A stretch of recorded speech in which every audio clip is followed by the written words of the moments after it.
Hello, welcome to this lesson. In this lesson, we'll find the f of, sorry, we have f of 2 already as 11, and the integral from 2 to 3, f prime of x ds equal to 15.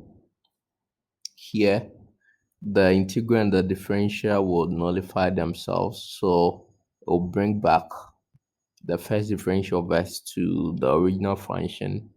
So we'll have f of x from 2 to 3,